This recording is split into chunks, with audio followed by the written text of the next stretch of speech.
Where do you find God? Almost sounds like a loaded question, doesn't it? I mean, if God was someone you could find, wouldn't everyone be out searching?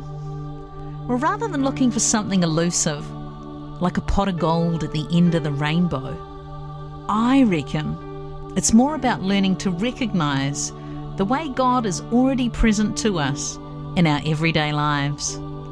I'm Lizzie Oakes, and this is Where Do You Find God? My guest on the podcast today is zooming in from the beautiful Sunshine Coast in Australia. Renee Chopping is a program director working with survivors of sex trafficking in South Asia, India and Australia. She's an activist and advocate of women's rights and child protection. Welcome to Where Do You Find God, Renee? Thank you, Lizzie. Thanks for having me. So you and I met about 6 years ago, I think. You came into the studio where I am here in New Zealand and for an interview talking about the kind of work you do with trafficking. I think it was Destiny Rescue Team. How many years have you kind of done all this full-on work that you do? It'd be about 11 years now. Yeah, so over a decade. Yeah. And some days it feels like longer. Some days it feels like I just started. Yeah. And sort of, I know it's probably a big question, but in a short, condensed way, can you kind of tell us what led you into working into this really important area? Yeah, the condensed version is God. Funny that. Yeah. I gave my life to the Lord later in life, late 20s. And up until that point, I was working in retail. I had my own business. You know, I kind of got to the point where I had always wanted to go. I climbed that corporate ladder. And once I got to the end point, I thought, oh, I actually don't want to do this anymore. And I had a bit of an existential crisis. And so God met me there, as he so beautifully does for so many of us. And I just felt I was running out of excuses not to go to church. I had so many people in my life asking me to come along to church with them. And so long story short, I did. I gave my life to the Lord. It was a really beautiful and powerful moment, and honestly, the easiest decision I ever made, because I just thought I've made a real mess of it up until this point. I think God can do a better job. So gave my life to him. Went back to school. So I went to uni and studied, and that was when I started learning or having my eyes opened to the issues of sexual exploitation and human trafficking, and I really felt drawn to sex trafficking in particular. So that was really the beginnings of me entering into this field and learning more about it. So fresh out of uni, I applied for a job with Destiny Rescue as a caseworker and started with them. I moved, I had an interview with them, and 8 weeks later I was in Thailand. Wow. So that's kind of where that started, and it has all progressed from there, and it has just been a really natural unfolding. That's beautiful. Renee, in Acts chapter 17, verse 27, it says, God intended that they would seek him and reach out for him, though he be not far from each one of us. So my question for you today, Renee, is where do you find God? It's changed over my life. It used to be in my work. You know, I felt when I was working in my calling and using the gifts and abilities that God had given me, I felt so always in sync with God and in such strong connection with him. And felt like I was constantly getting downloads from the Lord as I was living out that calling. But it changed over the years, and especially as my activism work ramped up, and a lot of that requires remote work and working online. And online spaces are very noisy spaces. And, you know, the more time I'm spending online, the more crowded my mind is getting. And it was just getting really difficult to hear from God. It was getting really difficult to feel that I was in that really sweet space with him and having that strong connection with him. And so over the years, I had to reevaluate how do I hear from God? How do I find God in this new place that I find myself in? And so these days it's more being still. I find God in the still moments, in the quiet moments, in the moments that I force myself to step away from the work, step away from the screen specifically. My mantra these days is less screen time, more green time. Oh, I like that one. Yes. Put it on a shirt. Yes, do it. That's where I find God. That's where I find, because he's always there. He's always speaking to me. He's always present in my life. He's always guiding me.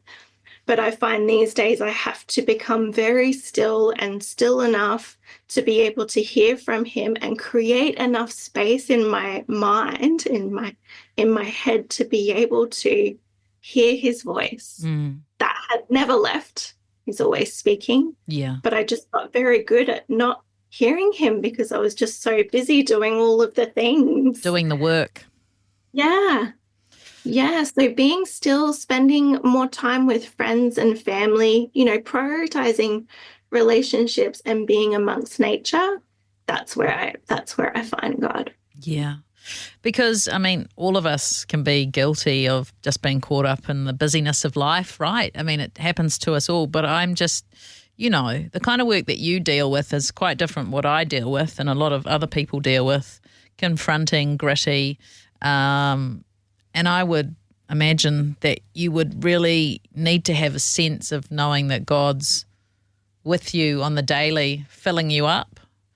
Is it like that? Yeah, there was a period over the last decade where I really felt I'd gotten to a point where I felt so hopeless about the state of the world. I just felt in such despair most days. And that's a horrible space to be in and an unsustainable space to be in. I really got to a point where I thought, if I want to keep doing this work, something has to change because I actually can't mentally, emotionally, or even physically cope with this anymore. It's too heavy of a burden to carry. And so that was when those reevaluations had to happen. What do I need to change about the way that I'm working and the way that I'm connecting with God so that I can continue to work in this space? Yeah. So that God that you meet in those green spaces and those relationships and those quiet spaces, what does he know about those heavy burdens that you carry and you have carried of being a sex trafficking activist, a human rights child protection activist? What does he know about that weight? It's his weight to carry, not mine. Yeah, that's the biggest thing. This is not my burden to bear. He bared it on the cross. That's where it stays. He knows the pain more than I will ever know the pain. And he never designed me to carry it. He designed me and created me to be his hands and feet and to be part of the solution. But the things that I can't fix, I hand over to him and he's got it. And there's so much peace in that. And there's so much hope in that as well. Yeah, tell me about God's peace, Renee. It seems almost impossible to think that you could have peace in this kind of work when you're hearing such horrible stories from women and from girls and men. And our young people are facing so many hardships today on so many different levels. It seems too much to ask to be having peace in this space, but it is there. Absolutely. I have peace in knowing that God is in it. He's in it. He sees it all and he has the ultimate victory. This is what I keep coming back to every day in my work, is he has the ultimate victory. This heartache, this despair, these injustices that are being carried out every day will not continue forever. There is hope, there is light at the end of the tunnel. And every day I just come to the Lord and just say, what do you want me to do today? What can I do today? And there's peace in knowing that he's given me things that I can do, and beyond that, the rest is up to him. Yeah. So there's a whole world of pain and need and anguish out there, but He's just giving you a little piece of something to do each day, not that you're, Renee Chopping, responsible for the whole situation? I'm not that big. I don't want to be. I think there's something really beautiful about acknowledging that I'm a very small piece of a very big picture. I can do my part, and I can have that sense of purpose and fulfillment in doing my part. But it's, the rest is up to God. Amen. Renee Chopping, thank you for joining me today on Where Do You Find God? Thank you so much for having me.